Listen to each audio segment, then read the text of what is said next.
Assalamualaikum warahmatullahi wabarakatuh.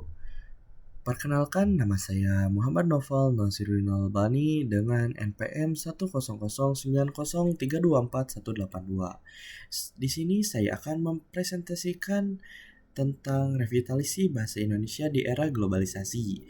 Bahasa Indonesia adalah identitas budaya dan alat komunikasi penting di Indonesia. Namun, saat ini di Indonesia itu sedang menghadapi tantangan dari pengaruh bahasa asing akibat globalisasi. Revitalisasi bahasa Indonesia diperlukan untuk melestarikan kekayaan budaya dan memperkuat penggunanya dalam kehidupan sehari-hari. Langkah yang pertama itu ada pentingnya revitalisasi, yaitu yang pertama ada ancaman bahasa asing. Pengaruh bahasa asing, terutama dalam teknologi dan media sosial, mengancam penggunaan bahasa Indonesia. Anak-anak sekarang lebih sering menggunakan istilah asing yang dapat menggeser penggunaan kosakata bahasa Indonesia. Yang kedua ada melestarikan budaya. Revitalisasi bahasa Indonesia juga penting untuk menjaga kekayaan budaya dan sejarah yang terdapat dalam bahasa kita. Ini bukan hanya tentang memperkenalkan kembali kosakata yang telah hilang, tetapi juga menggunakan konteks penggunaan bahasa Indonesia yang relevan dengan kehidupan sehari-hari. Yang selanjutnya ada tantangan revitalisasi. Yang pertama itu ada globalisasi. Kemajuan teknologi informasi membuat akses terhadap informasi dari seluruh dunia menjadi lebih mudah dan mendorong penggunaan bahasa asing yang dianggap modern. Yang kedua ada perubahan gaya hidup. Perubahan gaya hidup dan pola pikir masyarakat juga berkontribusi pada penggunaan bahasa yang kurang tepat.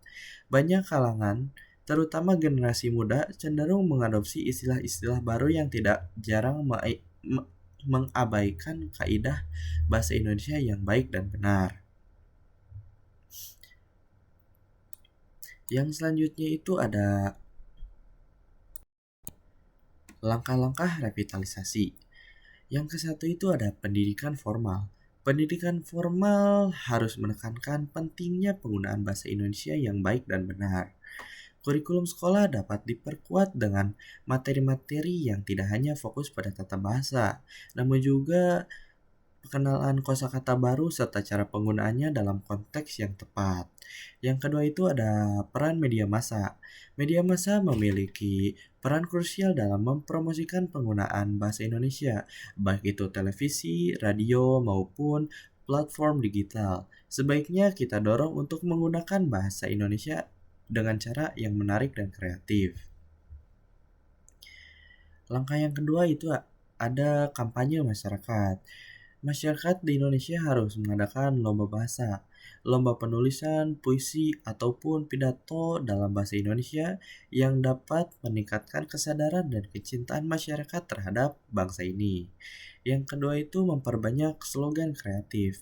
Penggunaan slogan-slogan kreatif dapat menjadi salah satu strategi yang efektif untuk mendorong masyarakat untuk bangga menggunakan bahasa Indonesia. Yang selanjutnya juga ada peran masyarakat. Yang kesatu itu ada lingkungan terdekat. Setiap individu dapat mulai dari lingkungan terdekat seperti keluarga dan teman-teman. Menggunakan bahasa Indonesia yang baik dalam percakapan sehari-hari itu dapat juga menjadi contoh yang baik bagi orang-orang di sekitar. Yang kedua, komunitas bahasa. Kita juga dapat berperan aktif dalam komunitas yang mendukung penggunaan bahasa, seperti kelompok sastra ataupun diskusi bahasa. Yang ketiga, adanya dukungan pemerintah. Dukungan dari pemerintah dan lembaga terkait sangat dibutuhkan. Soalnya penetapan Hari Bahasa Nasional misalnya dapat menjadi momentum untuk mengingatkan masyarakat akan pentingnya bahasa Indonesia. Yang selanjutnya ada kesimpulan.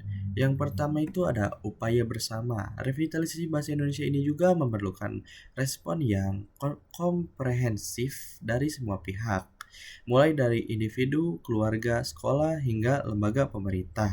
Yang kedua, edukasi dan promosi. Melalui edukasi promosi di media serta kampanye masyarakat, kita dapat bersama-sama mewujudkan penggunaan bahasa yang baik dan benar. Yang ketiga, melestarikan bahasa. Mari kita lestarikan bahasa Indonesia agar ia tetap hidup dan berkembang dalam setiap aspek kehidupan kita.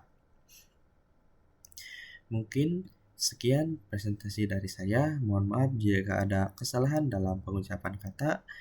Wabillahi taufiq wal hidayah. Wassalamualaikum warahmatullahi wabarakatuh.